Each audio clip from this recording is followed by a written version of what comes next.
Willow Creek was the kind of place you'd see on a postcard. Nestled between rolling hills and wide fields, the town had a quiet rhythm.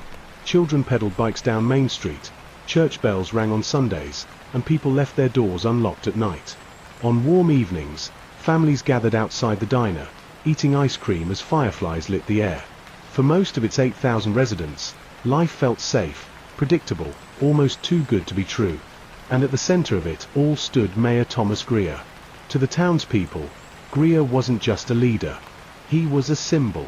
Broad-shouldered, with silver streaks in his hair and a smile that seemed built for campaign posters, he was respected, admired, even loved. He shook hands at the farmers' market, stopped to chat at Little League games, and remembered the names of shop owners and their children. His speeches weren't fiery, but heartfelt, promising to protect Willow Creek's traditions while leading it into the future.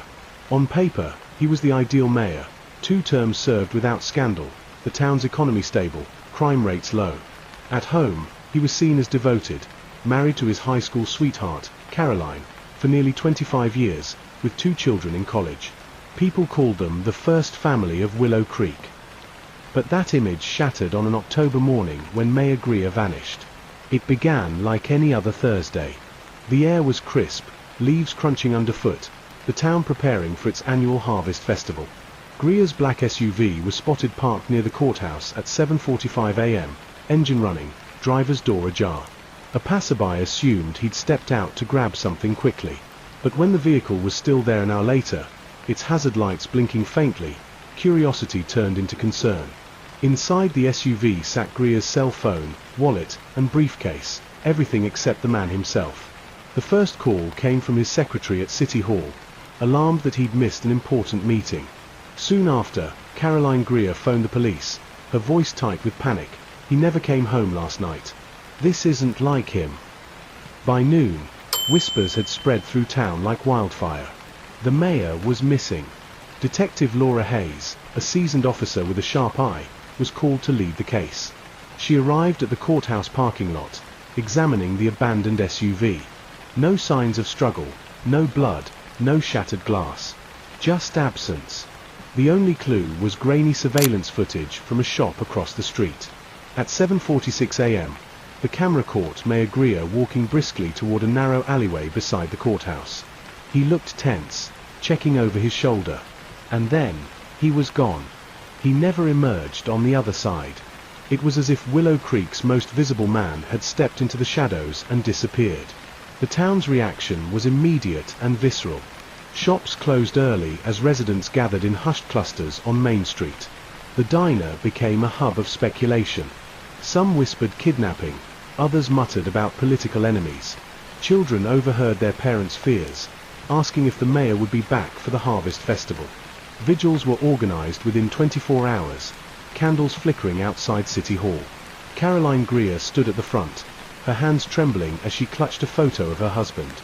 "Please," she pleaded, her voice cracking, "if anyone knows anything, bring him back to us." But behind her pale face, detectives saw something else. Exhaustion, yes, but also a flicker of unease, as though she was holding back more than grief. As the first 48 hours ticked by, the investigation widened.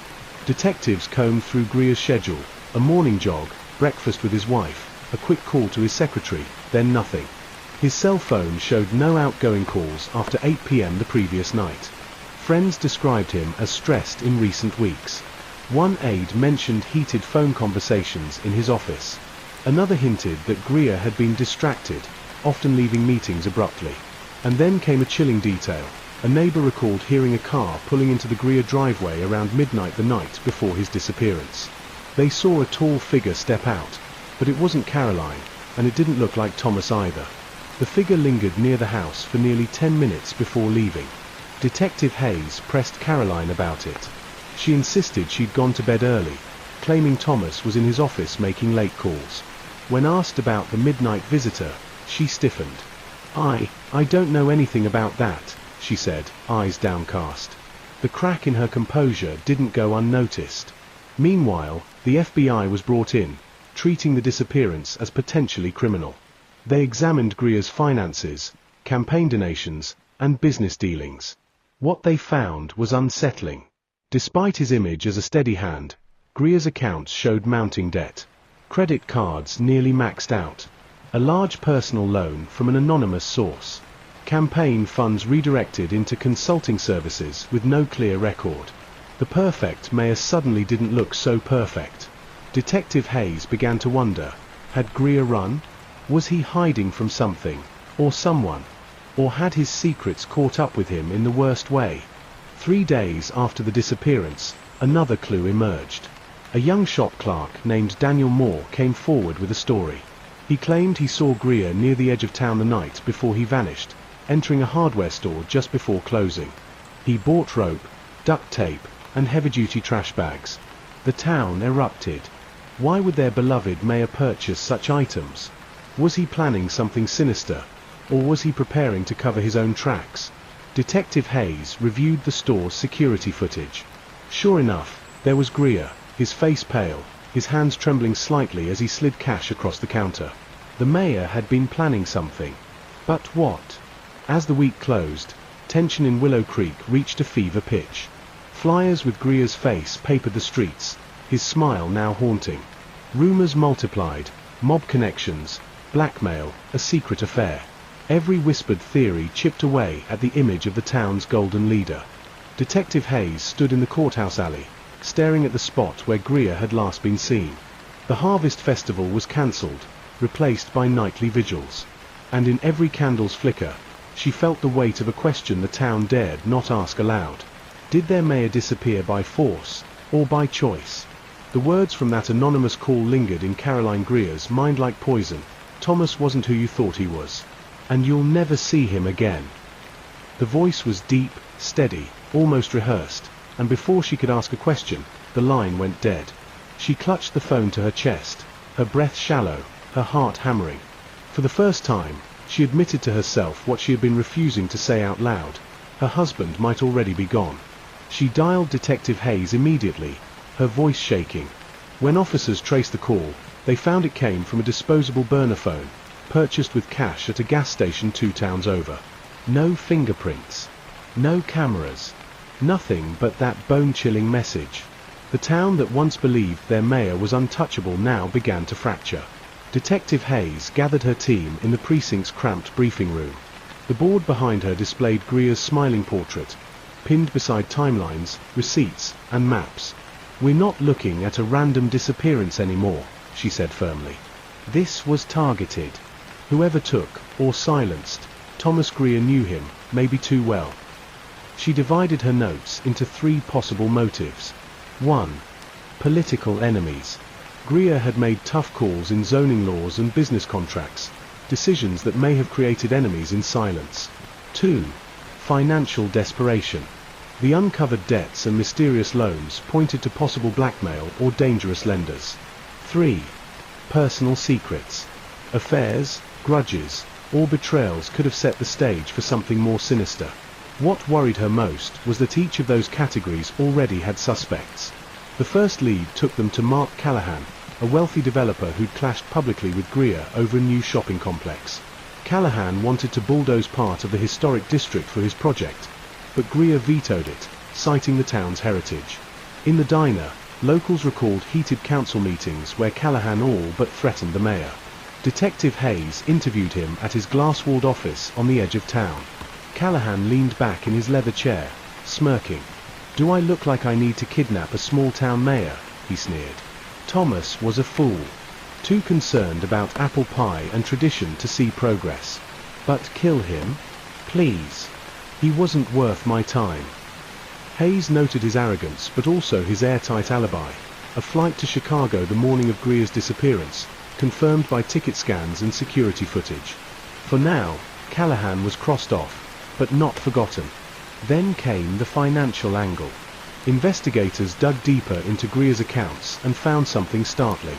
2 months earlier, he had received a $75,000 deposit labeled consulting services. The money came from an account tied to Victor Moreno, a name that raised red flags. Moreno wasn't a local. He was rumored to have ties to organized crime in the neighboring state, using legitimate businesses as fronts for laundering money. No one in Willow Creek could explain why their clean-cut mayor would be accepting cash from such a man.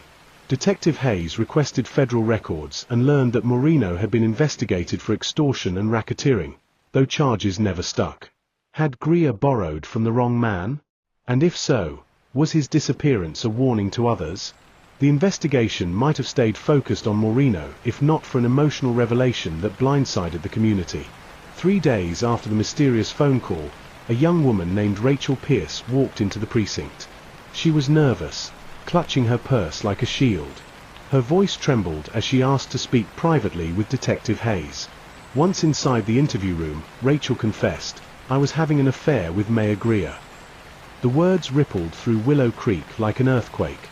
Rachel was 28, a barista at the local coffee shop, and someone most townsfolk knew by name. She described months of late-night meetings, secret texts, and whispered promises. She said Greer had been distant lately, claiming someone was watching him and that he might have to leave soon. Detective Hayes studied her carefully. Was Rachel a grieving mistress, or a calculated liar? Rachel provided text messages as proof, affectionate notes from a contact saved as TG, some ending with the phrase "always yours," until the end. It was damning. Caroline Greer was called back to the precinct to be informed. Her face hardened as the truth was laid bare. "I knew something was wrong," she whispered, her voice breaking. "He used to come home smelling of coffee. I thought he'd been working late. God help me, I didn't want to believe it." For the first time, the community's sympathy for the Greer family faltered. Their perfect mayor was unraveling into a man of shadows. But Detective Hayes wasn't convinced the affair explained everything. She pressed Rachel further. Had Greer mentioned threats, names, or places he felt unsafe? Rachel hesitated, then admitted one detail she had been holding back. A week before his disappearance, Thomas met her at the edge of town, near an abandoned warehouse by the river. He seemed paranoid, constantly checking his watch. Before leaving, he told her, "If something happens to me, don't trust anyone, not even the police." The words chilled Hayes. Why would the mayor warn his mistress against trusting law enforcement? That night, officers searched the abandoned warehouse. Dust coated the floor, broken glass littered the corners, and graffiti scarred the walls. But in one back room, they found something unmistakable, a smear of dried blood on the concrete, partially scrubbed but still visible under forensic lights. DNA tests later confirmed it was Thomas Greer's. The mayor hadn't simply vanished, something violent had happened to him. The discovery ignited fear in Willow Creek. Residents who once left their doors unlocked now bolted them shut. Parents walked their children to school in silence. At vigils, prayers for Greer's safe return turned into whispers about murder. And yet, some still clung to the hope that he was alive. Perhaps injured, perhaps hiding, but alive. Others wondered if the blood was a staged distraction, designed to mislead investigators. The more the police uncovered, the more the town realized. Their mayor lived a double life, and they had never truly known him. Detective Hayes ended the week sitting at her cluttered desk, files and photos spread before her. She traced her finger along the timeline: debts, affair, secret meetings, anonymous threats, blood at the warehouse. Each clue pointed in a different direction, and yet somehow they all connected. One thought refused to leave her mind.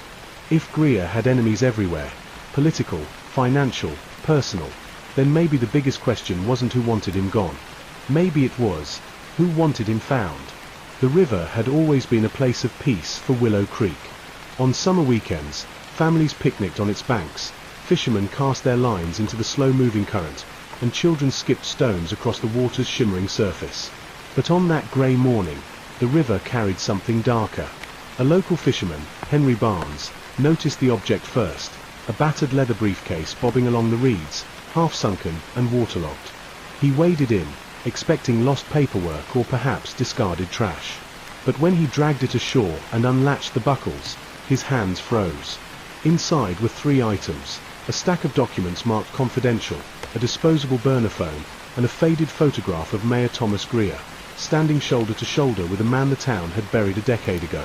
Henry dropped the briefcase as if it burned. By the time detectives arrived, a crowd had already gathered, whispers swirling like wildfire. "How could that be him?" one woman gasped. "He's dead, isn't he?" another muttered. Detective Hayes sealed the items into evidence bags, her mind racing. The name scrawled on the back of the photograph made her blood run cold. E. Dalton, 2011. Ethan Dalton was a name etched into Willow Creek's darkest chapter. 10 years earlier, Dalton had been accused of embezzling millions from local investors in a scandal that nearly bankrupted the town's savings bank. Facing trial, he vanished without a trace, presumed dead after his abandoned car was found near a cliffside. For years, Dalton had been treated as a cautionary tale, a greedy man who ruined lives and met his end in shame. But if the photograph was real, it suggested a horrifying possibility. Dalton hadn't died. He had been alive all along, connected somehow to Mayor Greer. The revelation cracked the town's image of their mayor even further. Was Thomas Greer a victim of Dalton, or a partner in his schemes?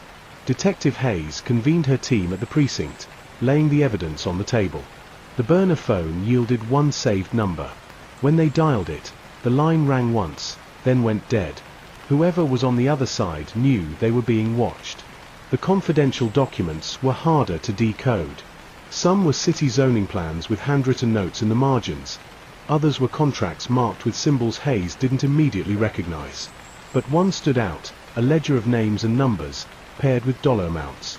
At the top, scrawled in bold letters, was WC Fund. The initials could only mean one thing: Willow Creek Fund, the same community investment pool Dalton had looted years before. Hayes called in a financial crimes expert, who confirmed her suspicion. The ledger wasn't just old, it was updated. Entries dated as recently as the month before Greer's disappearance showed money moving in and out of accounts tied to businesses across town. The implication was staggering. Not only was Dalton alive, but Willow Creek's beloved mayor might have been helping him continue the very fraud that nearly destroyed the town years earlier. News of the briefcase sent shockwaves through the community. The diner was packed with locals debating loudly over coffee. Some were outraged. He betrayed us. All of us. Others refused to believe it. No. Not Thomas. He was trying to protect the town. Caroline Greer stopped attending vigils, retreating behind drawn curtains. Neighbors brought casseroles and flowers, but she answered the door with red-rimmed eyes, saying little. Behind closed doors, her anger simmered as grief and humiliation collided. Detective Hayes visited her again, laying the photograph gently on the table. Caroline's face crumpled when she saw her husband standing with Dalton. "I don't understand," she whispered. "He told me Dalton was a monster. He said he'd never forgive him for what he did to this town." Hayes leaned forward. "Mrs. Greer, think carefully. Did Thomas ever mention Dalton to you directly?" Caroline shook her head. "Not once. But," she hesitated, "a few months ago, I found Thomas in his study at 2 in the morning. He was staring at old newspapers from Dalton's case. When I asked why, he just said, 'Some ghosts never stay buried.'" The investigation's focus shifted to tracking Ethan Dalton. But it was like chasing smoke. Records showed no activity under his name since 2011. No credit cards, no properties, no known associates. If he was alive, he had erased himself carefully. Then came another lead. A truck driver named Luis Ortega reported seeing a man matching Dalton's description near the abandoned warehouse the week before Greer vanished. The man was older, heavier, but unmistakable. He had been loading crates into a van late at night. Detectives checked traffic cameras along the highway, and sure enough, a van registered to a shell company passed through 2 towns over. Its driver's face was obscured, but the resemblance to Dalton was undeniable. The ghost of Willow Creek was walking again. Meanwhile, tensions in town escalated. Protesters gathered outside City Hall, demanding transparency. "We deserve the truth," they shouted, holding signs with Greer's face crossed out. Opposing groups defended him, lighting candles and chanting prayers. The town wasn't just divided, it was unraveling. And then, another twist deepened the fracture. Forensics revealed the blood found in the warehouse wasn't only Thomas Greer's. It contained traces of another individual, a partial DNA match in the national database. The name attached to it? Ethan Dalton.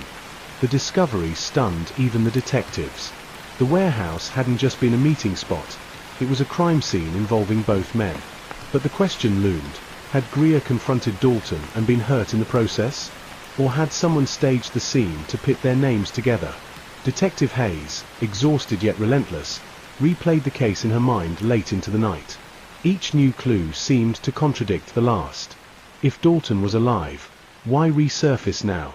If Greer was working with him, why was his blood spilled? Her gut told her there was more.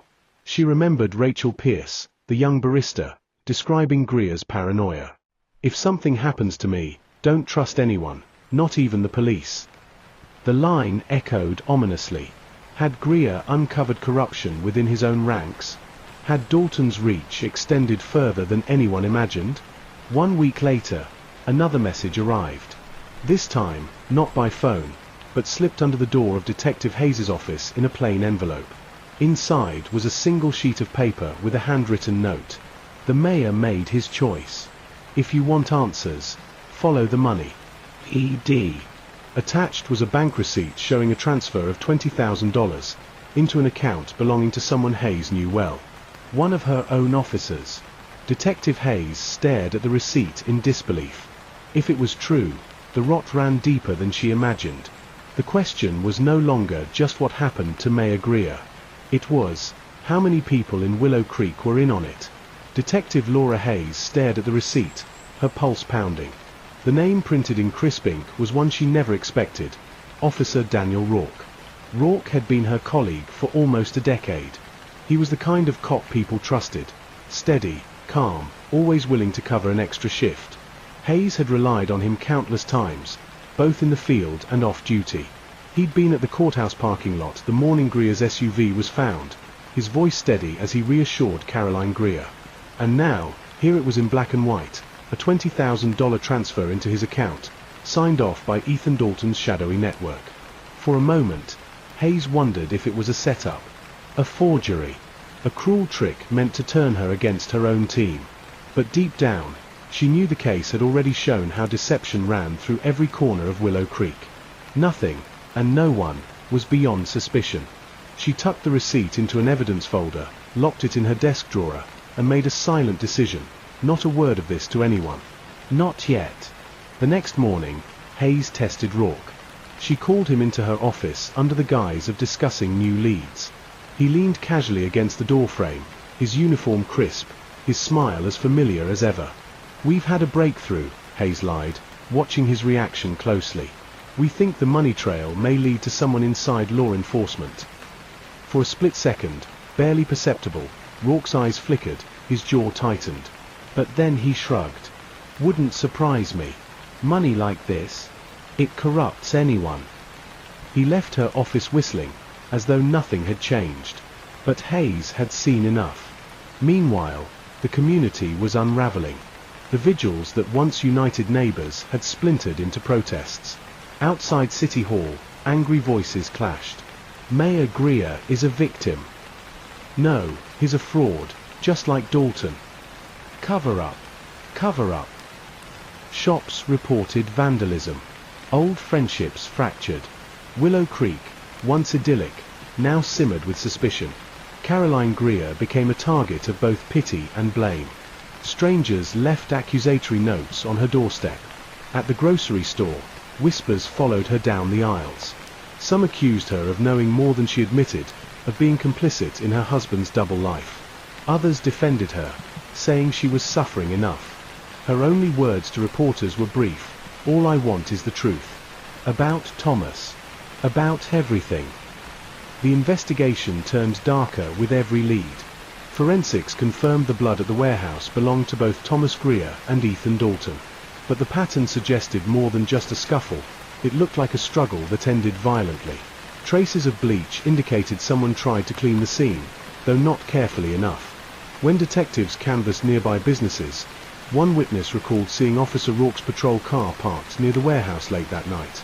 At the time, it hadn't raised alarms. Now, it painted a chilling picture. Hayes drove out to the site herself. Standing in the cold, damp warehouse, she imagined it. Greer meeting Dalton under flickering lights, words exchanged in low, urgent tones. Then voices rising. Shouts. A fight. blood spilling onto the concrete. And someone, perhaps Dalton, perhaps Rourke, perhaps both, deciding Greer's fate. The silence in the room was suffocating. That evening, Hayes met with Rachel Pierce, the young barrister who had confessed to her affair with Greer. Rachel was pale, her eyes rimmed with sleeplessness. "They're watching me," she whispered as soon as she sat down. Hayes frowned. "Who?" Rachel shook her head. "I don't know. A car's been parked outside my apartment 3 nights in a row. Same one. Dark sedan. Windows tinted. Every time I look, I see someone sitting there. I think they know I talk to you." Hayes leaned forward. "Rachel, you need to be careful. Don't go anywhere alone. If you see that car again, call me immediately." Rachel nodded, but her hands trembled. Hayes could tell she was holding back more, something she wasn't ready to say. Days later, another blow struck the investigation. The burner phone from the briefcase finally yielded data. Forensics retrieved fragments of deleted messages. Most were short, cryptic exchanges. 7:12 p.m. unknown. Funds secured. Delivery confirmed. 8:45 p.m. TG. This ends tonight. No more delays. 9:03 p.m. unknown. Meet at the warehouse. Alone. The initials confirmed what Hayes feared. Greer had been in direct contact with Dalton, or his associates, on the very night he disappeared. And he had walked straight into the trap. The evidence was stacking up, but Hayes knew she couldn't make a move against Rourke without proof that would hold up in court. She needed him to slip. So she set a trap. She arranged a staged leak, letting word spread through the department that the FBI was preparing to unseal bank records connected to the case. The goal was simple: if Rourke was involved, he'd panic. Sure enough, 2 nights later, surveillance cameras caught him entering the records room after hours. He rifled through files, scanning documents, snapping photos with his phone. By the time Hayes and 2 federal agents confronted him, his face was slick with sweat. "What the hell are you doing, Rourke?" Hayes demanded. He stammered. Just reviewing files, like always." But the evidence was damning. The photos on his phone matched the very documents tied to Dalton's shell companies. Rourke was arrested on the spot. The interrogation was tense. Rourke sat across from Hayes, his wrists shackled, his usual calm replaced with icy defiance. "You think you've got it all figured out," he sneered. "But you're chasing shadows." Thomas Greer wasn't a victim. He wasn't a hero. He was playing both sides, and it cost him. Hayes pressed him. "Where is he? Where's the mayor?" Rourke leaned back, a smirk curling on his lips. "You'll never find him. Not where he is now." His refusal to elaborate sent chills down Hayes's spine. News of Rourke's arrest hit Willow Creek like a thunderclap. Trust in the police shattered. If one of their own was involved, how deep does it go? Residents asked. Some demanded Hayes resign. Others begged her to keep pushing. Rachel Pierce broke down in tears during another interview. "I told him to stay away," she sobbed. "I told him whatever he was doing with Dalton would destroy him. But he wouldn't listen. He said it was bigger than both of us." For Caroline Greer, the news was crushing. Her husband's betrayal had already wounded her deeply. Now the idea that he'd been entangled with criminals, with dirty cops, with Dalton himself, it was almost too much to bear. She wept privately, whispering into the night, "Thomas, what did you do?" Detective Hayes, meanwhile, was left with more questions than answers. Rourke's arrest confirmed corruption, but it didn't solve the mystery of Greer's fate. Was he dead, as the blood suggested? Alive, as the anonymous notes teased? Or was he something worse, a man who had chosen his side and vanished into the shadows willingly? The web was tightening, but the center of it, the truth, remained elusive. And then, just as Hayes felt she was hitting another dead end, a package arrived at the precinct. No return address. Inside was a flash drive. When plugged into a secure laptop, it revealed a single video file. The grainy footage showed Thomas Greer, alive, bound to a chair, his face bruised, his voice hoarse. He looked into the camera and whispered, Please. Don't trust anyone. Especially not the people you think you know. The screen went black. Detective Hayes sat frozen, the echo of Greer's plea hanging in the air. He was alive. But for how much longer? And who, among all the liars and traitors, was still pulling the strings? The precinct conference room was silent except for the soft hum of the laptop. On the screen, Thomas Greer's desperate face flickered in grainy footage. His warning echoed like a curse. Don't trust anyone. Especially not the people you think you know. Detective Laura Hayes felt her stomach twist. Greer wasn't dead, not yet. But his words shredded what little certainty she had left. If she couldn't trust her colleagues, who was left? And who had sent the video? An ally or a tormentor? The FBI insisted the flash drive be handled in their lab. But Hayes made a copy. Something in her gut told her this wasn't just evidence, it was a message meant for her. A new trail. Within hours, the FBI traced the file's metadata. It pointed to an abandoned motel on the outskirts of Willow Creek, long shuttered after a fire. Hayes and a small team raided the site. Inside, they found signs of recent activity: food wrappers, cigarette butts, footprints in the dust. But no Greer. No captors. In a drawer, however, they uncovered a set of photographs. Dozens of them, all taken in secret. Caroline Greer at her home. Rachel Pierce leaving the cafe. Hayes herself entering the precinct. Whoever had Greer was watching all of them. Then, in the bottom of the drawer, a burned fragment of paper revealed a handwritten phrase. The council decides. It was the first time Hayes had seen those words, but the chill it sent through her was undeniable. The council. Through weeks of digging, Hayes and the FBI uncovered whispers about an underground network stretching far beyond Ethan Dalton. Local businessmen, state officials, even law enforcement officers. It was a web of influence known only as the council. Dalton hadn't been working alone. He was a broker, a middleman, pulling strings for people with more power than Willow Creek could imagine. And Thomas Greer. He had stumbled into their world, perhaps willingly, perhaps naively. His debts, his ambition, his secrets, they made him both an asset and a liability. Rourke's silence in jail suddenly made sense. He hadn't betrayed out of greed alone. He was protecting something larger, something more dangerous. Caroline's revelation.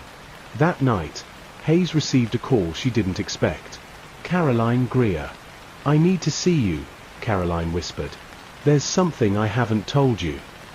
They met in Hayes's car under the cover of darkness. Caroline's face was pale, her hands shaking. She slid a folder into Hayes's lap. Inside were letters, written by Thomas, hidden away in their attic.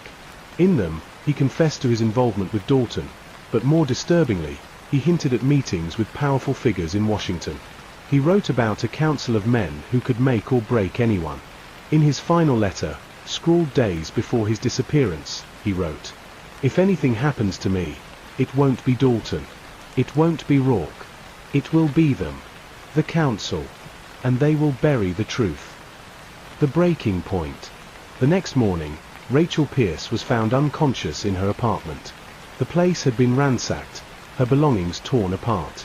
She survived, but barely, whispering one sentence to Hayes before being rushed to surgery. "They know about the video." Hayes's fear crystallized. Whoever sent the flash drive had crossed a line, and now the council was erasing loose ends. The FBI ordered Hayes off the case for her own safety. But Hayes couldn't stop. She reviewed the video again and noticed something new. In the background, faintly visible through a cracked window, was a neon sign. It belonged to a dive bar on Route 6, only a mile from the motel. The final confrontation. Hayes went alone. The bar was empty, its windows boarded, its neon sign flickering like a dying heartbeat. In the back, she found a hidden staircase leading underground. The basement was a chamber of secrets, files stacked high, photographs pinned to corkboards, maps with strings connecting cities across the country. And in the center of the room, Thomas Greer. He was alive, though weak, bound to a chair just as in the video. His eyes widened when he saw her. "Laura, you shouldn't have come." Before Hayes could untie him, footsteps echoed. Ethan Dalton emerged from the shadows, flanked by two masked men. "You were warned," Dalton said coldly. "But you kept digging." Hayes drew her gun. "This ends tonight. Where's the council?" Dalton laughed. "The council isn't a place.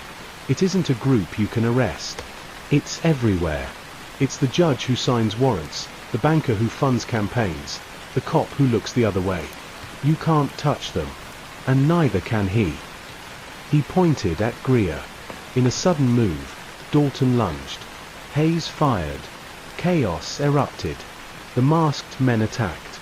Hayes fought with every ounce of strength, the room exploding into violence.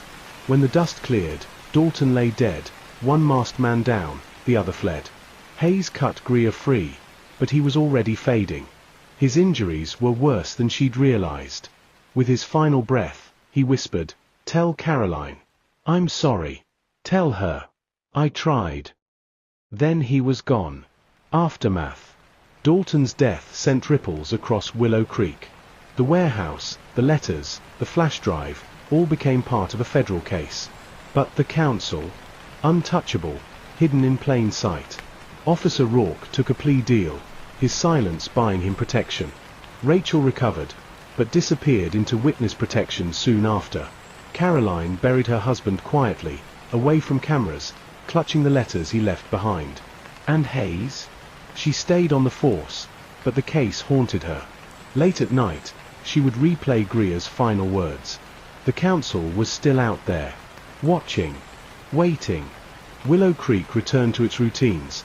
Coffee shops reopened, schools resumed, the protests died down. But beneath the calm, shadows lingered. Because in towns like Willow Creek, the truth is never buried. It waits, festering, until someone else dares to uncover it. And when they do, the council will be ready.